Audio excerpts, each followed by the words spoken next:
Bismillahirrohmanirrohim. Alhamdulillah vassalatu vassalamu ala rasulillah.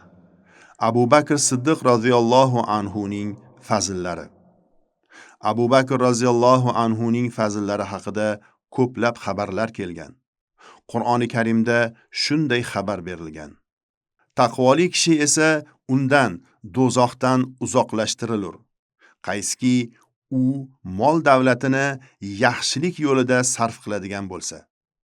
Uning sarf qiluvchining huzurida zimmasida biror kimsaga qaytariladigan ne'mat yo'qdir. Layl surasi 17-19 oyatlar.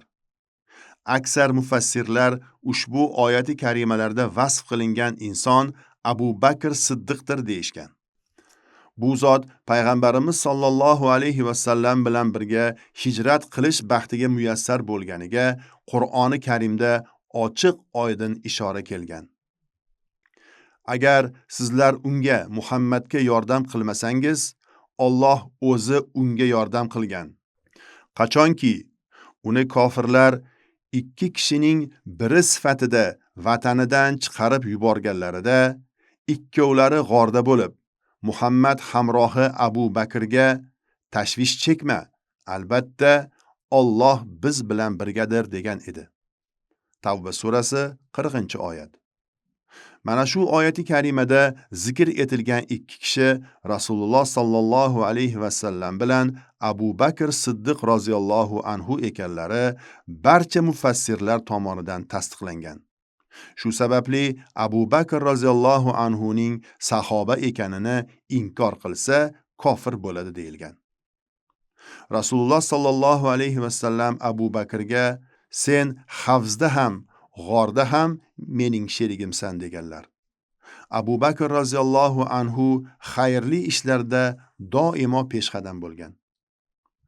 Abu Hurayra roziyallohu anhudan rivoyat qilinadi. Rasululloh sallallohu alayhi va sallam dedilar: Kim bugun ro'zador bo'lib tong ottirdi? Abu Bakr men dedi. U zot kim bugun janozaga qatnashdi dedilar.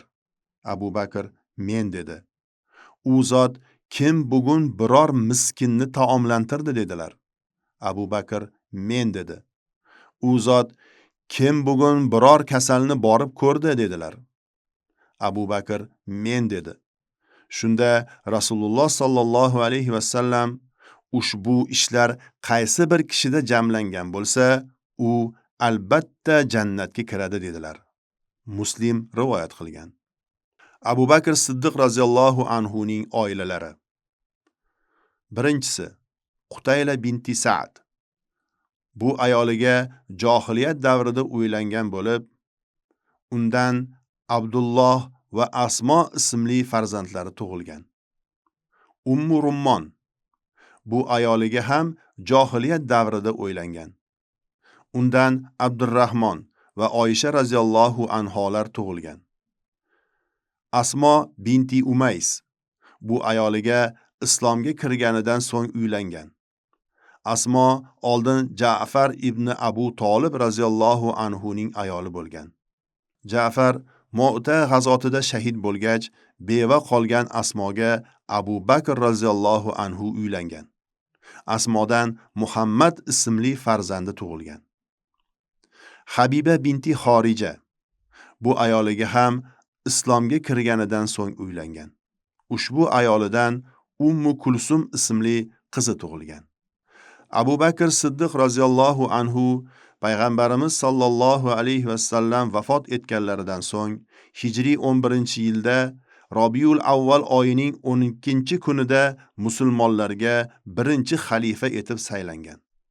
Xalifalik davrlarida murtatlarga qarshi kurashlar va Qur'onni jamlanishi kabi muhim ishlar bo'lib o'tgan. Abu Bakr Siddiq roziyallohu anhu Hijriy 13, milodiy 634-yilda Jumadul Oxir oyining 23-kuni vafot etgan. Janozasini Umar roziyallohu anhu o'qigan. Va sallallohu ta'ala ala xayri xalqihi Muhammad va ala alihi va ashabihi ajmain.